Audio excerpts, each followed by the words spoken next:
want answers? I think I'm entitled. You want answers? I want the truth. You can't handle the truth.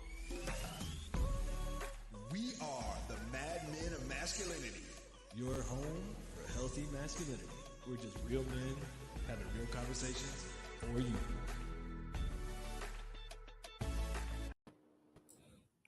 Here we are. Oh yeah, man. We dropped the intro on them. They don't know nothing about Yeah, that, man. don't know They don't about know. that. They don't know nothing about that, man. We dropped the intro on them. Little something, like something. that. Little something, something, man.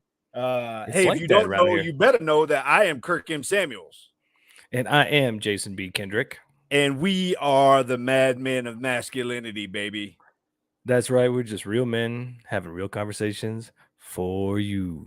For Because I would you, die for for you. you. Show wait, enough, show enough. sorry, wrong Something song. like that. Yeah, nah, it's all good, man. It's all good. Man, we'll get right into it, brother. We we recorded yesterday the hour-long version of this shorter conversation. So first and foremost, I would highly encourage you to go back into all the interwebs and find that or watch that. What did we name it? A Sun Send-Off?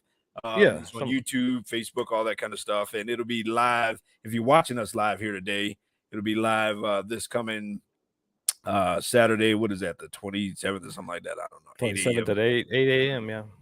At KLDC 1220 a.m. in the Mile High City. It was a great conversation, man. And you know, I'm a very private person, public in terms of social media, in case you don't know. I don't put a whole lot of personal stuff. Mostly it's stuff that we're doing or whatever. I don't really talk about, you know, where I'm at, what I'm doing. I don't really get into putting all my relationship business out there and all that kind of stuff. I don't really, you know, you have to scroll back pretty heavy to find even a bunch of stuff with kids and all that kind of stuff. So this one was definitely me stepping out of the comfort zone and kind of putting some of my personal side out there for everybody. And if you're watching us live, by the way, if you go to the Mad Men of Masculinity page on Facebook, you can type in a comment. We'll see it live, and then JBK will make you famous. I will put you on the AL. We'll put you on screen and make you famous. So, but yeah, this one was kind of personal for me, man. We had just a little bit. my son in studio, my only son, who happens to be. So we recorded that yesterday, and as of right now, he's at a hotel up in North Denver near the Stapleton area. And preparing to get on a bus in the morning and head out to Denver International Airport for a direct flight from Denver to Chicago O'Hare. And he'll be sitting in the USO at Chicago O'Hare until sometime that evening.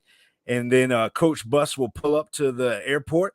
They'll load them all on there, and then he'll drive 30 miles north to Great Lakes, Illinois, into I don't know what they call it, Navy training. I don't know, Navy basic training base Navy or whatever they call that. Whatever they call the base. He'll be pulling in there, and he'll pull up to a building, and the bus will get quiet, and you'll hear the brakes release on the bus. Everybody that's been to any kind of boot camp can relate to that. And then his boot camp experience will be starting. So all that to say, yeah, he's actually on his way to begin his journey into adulthood, career-wise, into the Navy and into boot camp and all that kind of stuff. And so right now that's why he's not available on here at this moment. But we had a great conversation yesterday, man. It was pretty deep, JBK.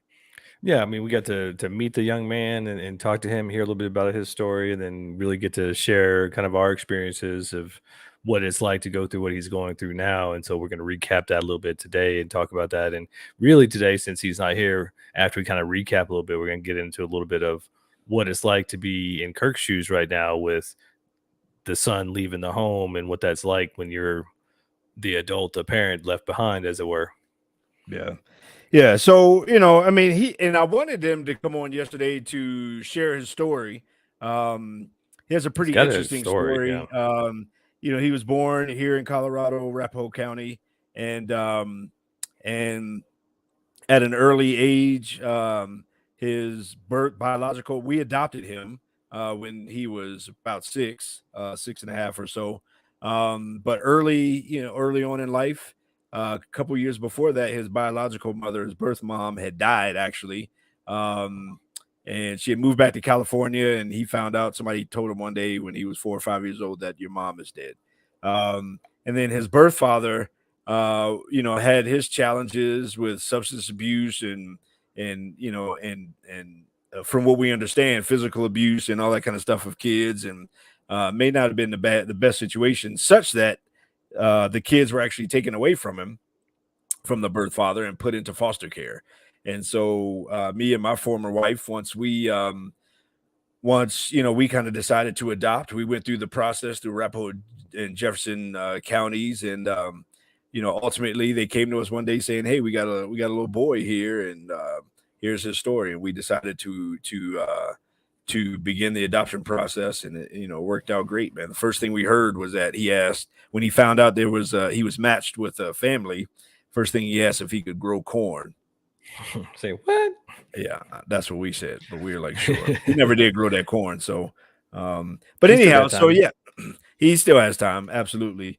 And so he grew up outside of that, ended up growing up in Parker, Colorado, which wasn't necessarily a bad place to live. It's not a bad place to live, great place to grow up. And then went all the way through school. In the last couple of years of school, he kind of had some zigzags through the wilderness, I like to call it. And he, by his account, again, go back and watch his account of it, but he said he got into some wrong groups and wrong crowds and in crowds and all that kind of stuff, and lost focus, basically.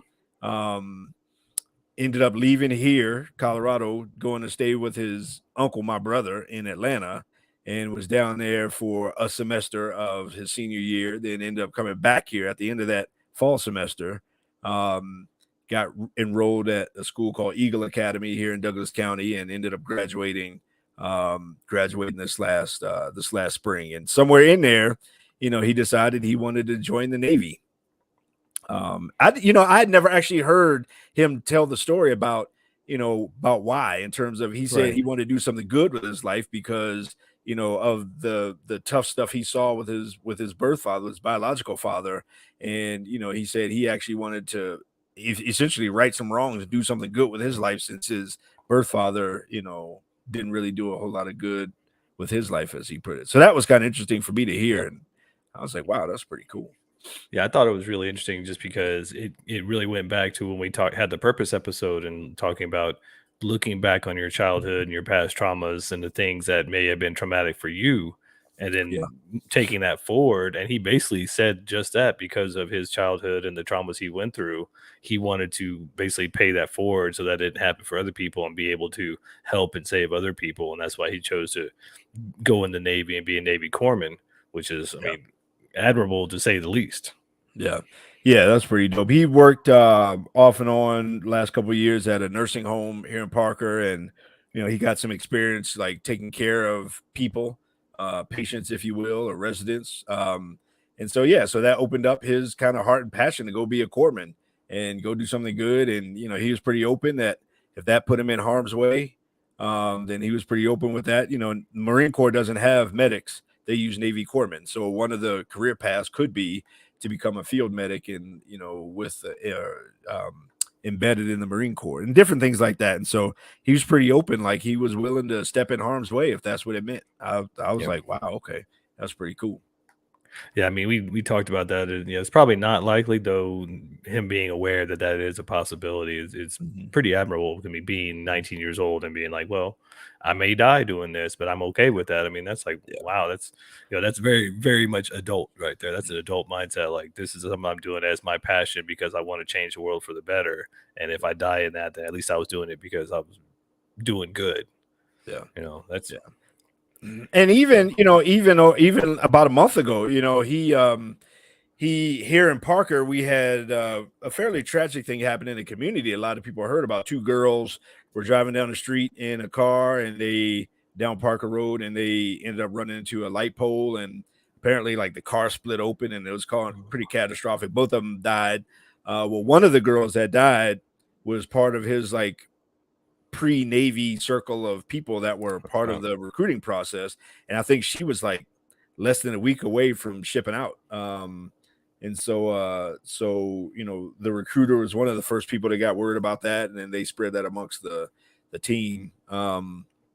So anyhow, there's a lot of heaviness in that, but that was kind of his life story, his personal experience, man. And like I said, I was I mean, I'm always impressed by him. In terms of as a person, he has a great personality. Everybody loves him. Everybody's like him his whole life, man.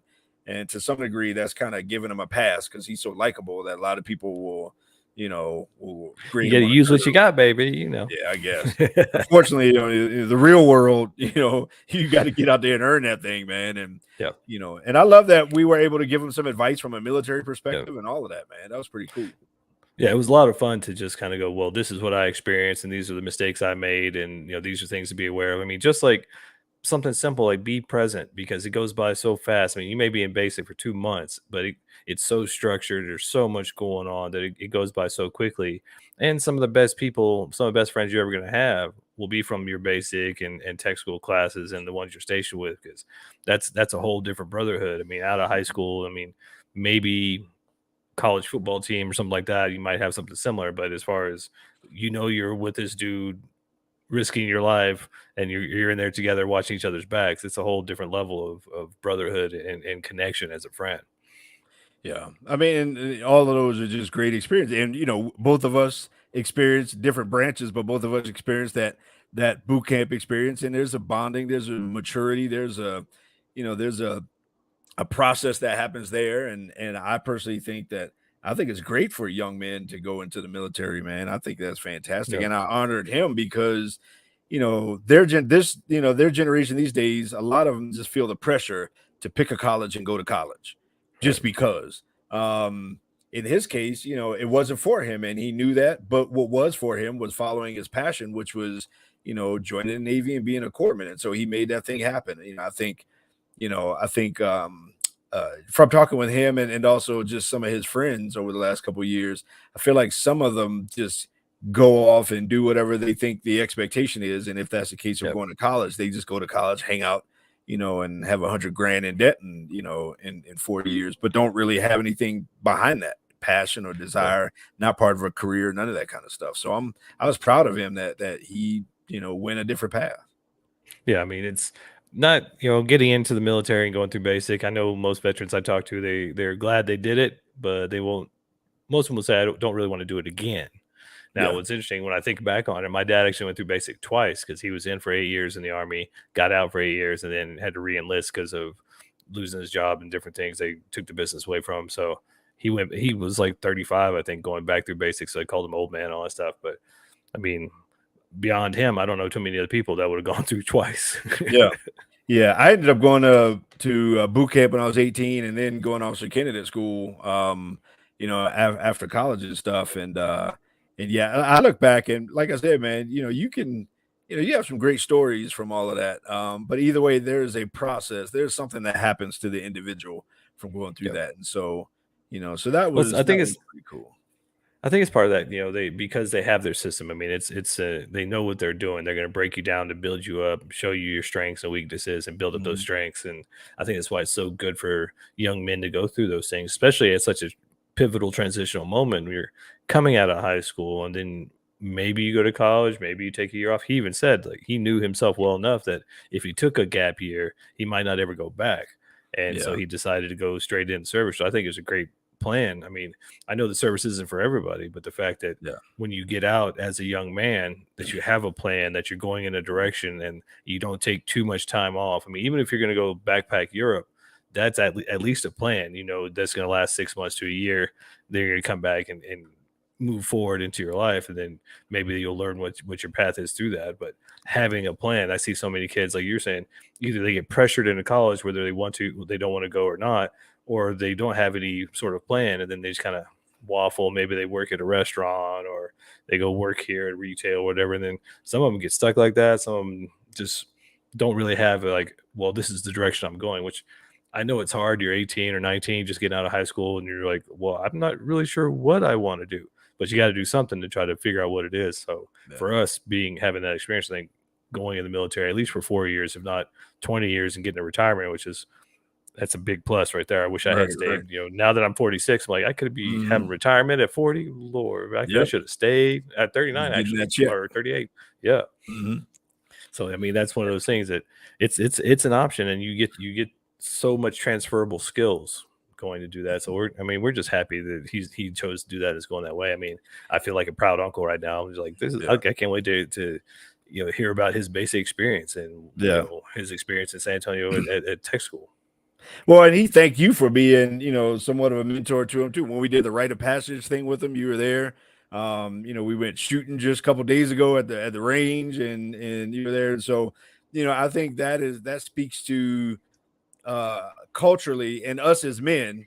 Maybe kind of there's just the comma or the conclusion on this part of the conversation. I think us as men, just being there for the next generation and just being an example and being present, and and introducing them to different concepts and different whatever, but allowing them the freedom to make choices for themselves and the freedom to to go off and make their way, man. I think that's maybe that's pretty important, man, for this next Yep. generation, as opposed to either dictating to them or just completely stepping off and not providing them any kind of perspective or any Yeah. kind of background. Yeah, I mean, we'll do a little reset here. Madman Masculinity on YouTube, on Facebook, on the interwebs everywhere. Definitely like and share. Go to Madman Radio on Facebook and comment. We can see your comments there. We'll make you famous. But yeah, to that point, I definitely want to get into, now that you have prepared this young man and done your best to prepare him, and you sent him off, and you basically have to release the reins and let him go, and now go through his own trial and error process. How are you feeling? I know it's got to be kind of a bittersweet moment for you, but I mean, honestly, like, what is it you're feeling like for other guys that may be going through the same thing right now? Yeah, and this may be a touch point for for other men. But quite honestly, the feeling is heavy. It's a little bit bittersweet. It's kind of tough. I'm pretty clear. I mean, as a person, as a human being, he specifically is my biggest fan. I put him on stage. He spoke in my book launch, my first book launch,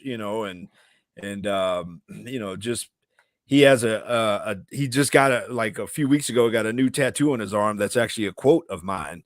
And so it's kind of hard to see him go as a person, as a human being, where he, won't be around regularly or won't be available, just kind of the drop of a hat, or probably not like regular holidays and that kind of stuff. So on a personal level, just as a human, and it's hard to see him go. And so I've been heavy, definitely this week, and definitely over the last week and yesterday, today, really sensitive, emotionally sensitive, quite honestly, maybe even a little bit fragile, just in terms of keeping my distance, and it's just hard to see him as a friend and as a buddy, like, go. I mean, he's not dead, obviously, he's still around, but just to still see him, leave. I mean, when I left at 18, I never moved back to DC, right? So he may or may not ever live here in the future. And so, our relationship will now be a long distance relationship, at least at minimum for the next 5 years. And quite possibly, just ongoing in the future. So it's heavy, it's hard to see him go. But then as a father as well, the other aspect of that is, I hope I did enough. We talked about it on the purpose thing, that the only thing that somebody else will never have after you're gone is your legacy. And so quite honestly, he is the personification to a degree, or at least a fraction of my legacy. So he will outlive, hopefully he'll outlive me. But he's the only male with a Samuel's last name that we know of besides me and my brother. So to see your legacy like go out, you hope you prepare him, but then you open the cage and and then you got to let the eagle fly, kind of thing. And it's kind of it's tough, man. It's tough, but it's bittersweet. You plan for it, and that's the whole point, is to get them to the point where they go off and do their thing. But when it happens, it's like, damn, bro. I mean, A, like I said, you hope you did enough, and B, and B, you just want them to do something. I'd want him to do something. I want him to make his path and begin his legacy. Like, now that he's out and off and gone, it's now the beginning of his legacy creation. And so, so there's all that kind of stuff too. Well, and it's one of the things that, I mean, even just from me kind of being the third party, on the kind of on the outside, it's still such a cool experience in a way, and bittersweet even from my side, because we both of us didn't have really those experiences from our fathers or Mhm. from our families. So when we had those transitions, it was kind of like, well, I'm out of here, I'm going to go do my thing. And so to be able to go, I didn't have this experience of being able to say I'm proud of you as a young man, and I'm Mhm. excited for you to go forward, and here's some of the things that we experienced and some of the advice. And it's really kind of shows me through this own experience. I mean, he's not even my son, and I've only hung out with him maybe 6 to 10 times, but to have him tell he's like, "I love you, and I appreciate your wisdom," and things like that. I mean, that's so impactful just for me as a guy, because I never Mhm. experienced that. I'm like, you Mhm. think, like, for most of us guys, as older guys, we may impart some wisdom, or we hang out with a younger man, and we don't think that they take it in. We don't think Mhm. that they're actually listening, and then to have that response from him, it was like, it took me back. I didn't even know how to respond. I'm like, "Oh, no worries. No, you're good." Like, I didn't even, it wasn't until after, like, the elevator doors closed, I'm going, I should have taken that in, because I mean, that's not something we're used to receiving. But the Mhm. fact that in our cases, as me and Kirk, we didn't have those experiences necessarily, but we have the opportunity to give those experiences. And one of the Yeah. reasons we do this channel is to encourage other men going through these same things, or who have had similar experiences like us in the past, Mhm. to be able to say, "Hey, what did you not receive? What would you like to have received? Give that to somebody else, and then watch how that multiplies and comes back to you." And that's kind of what we're getting experience now, because it's sad to see him go. But on the other hand, I know, because of the rite of passage and the time you spend with him, and the little time I've gotten to spend with him, he knows he can reach out to us. And he's probably one of the few that I would think, in my experience, would actually do that. He's gonna be like, "No, no, it's not like just words. This is not just some saying. Like, no, I'm gonna reach out because I trust you, and want to hear what you have to say to help me through my path." Yeah, I will say that having other men, and I think this is important for, for just men in general. A lot of the topics we talk about, I like to say, you give a little bit of sugar with the medicine, and a lot of topics that we talk about, in my opinion, are more entertaining than others, and I think this one Yeah, is more deep than wide. But from a from a man perspective, um, for me to have other men in my circle has been pivotal, man. Just I mean, over the weekend, I got to, meet up with three other guys for coffee, and we got to talking, and Jeff, he had been in the military, and and Zach, his son, actually went off, and so he got to go through this before with his son leaving and going into the military, and so we got to talk about that kind of stuff. I mean, just then hanging out with you and him, and going to shoot guns at the range, and so having that circle, and then we've obviously we're together yesterday, and now we're talking here today. And I had another buddy that just texted me out of the blue today and was like, "Hey, when does he leave?" And when I told him, basically tonight/tomorrow morning, he was like, "How are you doing with that whole thing?" And so I say all that to say that, man, as men, to have other men in your life that you walk life with is crucial and key, because man, when we go through these kind of things, man, we're not supposed to go through these things alone. And so when you have a support system, and a support system with other men that have your back, even though it's tough, man, it's still, you still see the light at the end of the tunnel. And yeah. and it's crucial, man. It's crucial, crucial, crucial important. And it's not just crucial; it's critical, because if you want to be a Yeah. healthy man, having other men around who can mirror what you're going through, especially Mhm. if they've gone through it recently or have gone through it. I mean, Mhm. for us to be able to impart what we have experienced with him, and see him take that in, and then to have Mhm. other men going through the same things to share that with, because Mhm. from my experience, and for so many other men's experience, we're just so trained, or just think, because of the society we live in, that isolation is the best. It's the Mhm. best way. And so we tend not to share, and then we let these things build up. And Mhm. if there's another man going through something similar as you, who doesn't have a group of men around him, I mean, he Mhm. might break down. Who knows where that path may go, where that energy might Mhm. take him. So Mhm. it's very critical for us as men to have other men to share with, because not, it's that team mentality. It's just like talking about to, RJ, about some of his best friends in his life are going to be the guys he meets in basic and tech school and goes to this experience with, because it's about sharing these things together. And as men, if we're not sharing with other men and getting that mirror reflection that, yeah, I've had that same experience. You as a man going through this, sending your only son off to the military, basically one child away from complete empty nester. Mhm. I mean, that is not just a walk in the park. That's a lot of emotional turmoil that's going on, that if you're not sharing that with somebody else, or there are other men who are going through the same thing who aren't sharing that with other men, then you're taking that brunt of that burden and that energy on yourself, and you're not processing it. And when Mhm. we as men don't process and don't get that energy out, it builds up, and it basically turns to poison in our bodies. Mhm. Man, I was about to say the same exact thing, man. When we don't process, we begin to poison, and when we don't process internally, we poison externally, and we can lash out in a whole lot of ways, just as males, just as men, period. And so, to be able to have these things, being an empty nester, I mean, obviously that's not unique to men. Women go through that same thing too, and it's kind of an interesting process, but speaking specifically from a man's perspective, I've been a man my whole life. Not everybody can say that. But to that point, I do feel kind of stunted in the fatherhood to a degree of like you didn't necessarily have something that I can refer back to, or didn't necessarily have good experiences, or even have somebody to reach out to now in terms of a father. So all you can do is the best you can do, right? I mean, however Yeah. that looks. Yeah.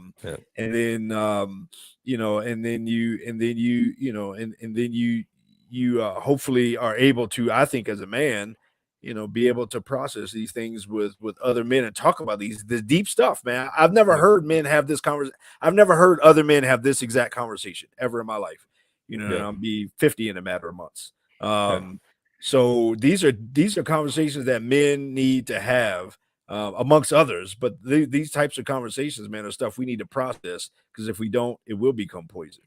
Yeah. And to that point you made, it really struck me, because I know it was one of the things my dad struggled with, because his father passed when he was 5 years old, and he was raised by Mhm. a single mother and two older sisters. So he just, when I came along as the firstborn, he just assumed he didn't have what it took to be a father. He didn't know what he was doing. And there were several times he made that statement, I don't know what I'm doing.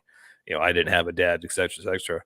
But for us as men, if we come from that experience, or we don't have a healthy father experience, and then we have children, or we want to be a father, I think in my experience, I think in yours as well, we look at those things that we experience and then what we really wanted to experience. And I think the main thing is having that desire to be a good father and to provide and to raise those kids as well as you can. It's just that desire will lead you in the right path, but also looking at your past and going, I didn't have these experiences. This is what I, as a young man, this is what my inner child wanted to experience from my father. So that's what I'm going to give.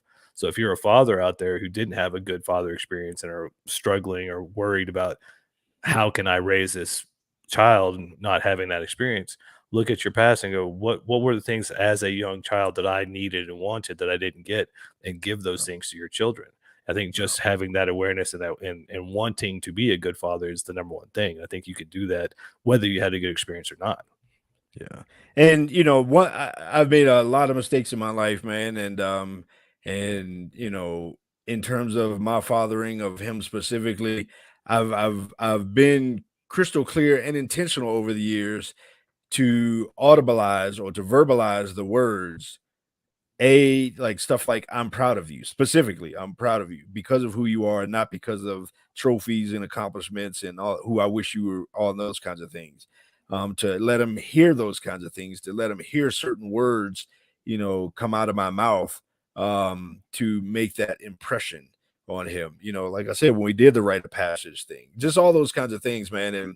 And to your point, yesterday, just telling him something specific, like, you have everything you need. I mean, those kind of things are important words to verbalize. Um, and in this case, it was father to son, and maybe in some cases that's brother to brother, maybe that's man to Yeah. man. But to be able to talk about those things. So anyhow, man, I think to wrap this thing up, man, there's a phrase, that a lot of times men will say to women, I hate to see you go, but I love to watch you leave. Um, and and in this It kind of case, applies. it's kind of fitting in a upside down kind of way. Yeah. I adopted him from foster care, man, and foster care is like a preparatory school for the prison system if you follow the statistics. And he's a great kid, and I feel confident that I did my best, whatever my best was for him. Um, and so to see him transition, man, it's yeah, it's kind of good but tough. Yeah. And so, if nothing else, I want him to always be able to say, you know, that I heard my dad say X, Y, and Z. And so Yeah. that's why I wanted to give him that. Well, and I'm excited just to see him go through this experience and for, if nothing else, for you to see the proof of what you did in raising him. Because as he goes through these challenges, as he becomes a man, all those lessons will come back and you'll be like, I did do my job. I did do a good Mhm. job. And I think what's most exciting for me. Plus, it's also heartening and inspiring that, oh, wait, if he can do it, maybe one of these days I can do it and Yeah. be better than what I experience and do a good job. So Yeah. for all you guys out there watching, like and Mhm. subscribe, please. And if this Yeah. resonates with you, let us know. No doubt. I'm on my way. As soon as we hang up here, I'm on my way to go meet him at the hotel. We're going to hang out for a couple hours. And then I think he's got to be back in the hotel locked in at 8 p.m. And then next time I see him, it'll probably be a couple months from now. And then Hair's gonna maybe be a lot sometime. shorter. His arms gonna be a lot Well, stronger. probably. Hopefully they'll kick his butt. I told him that. Yep. Hopefully they kick his butt. And then obviously whenever we can in the future, man, we'll plan on having him back on and he can Oh, absolutely. close the circle, man. So I'm excited for anyhow, that. good stuff, man. I appreciate you, JBK, and everything you were and have been and still are in his life.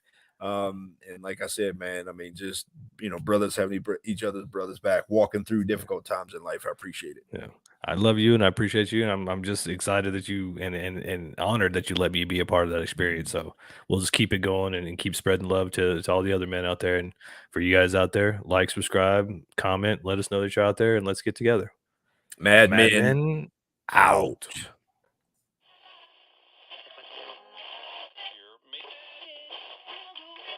You want answers? I think I'm entitled. You want answers? I want the truth. You can't handle the truth. We are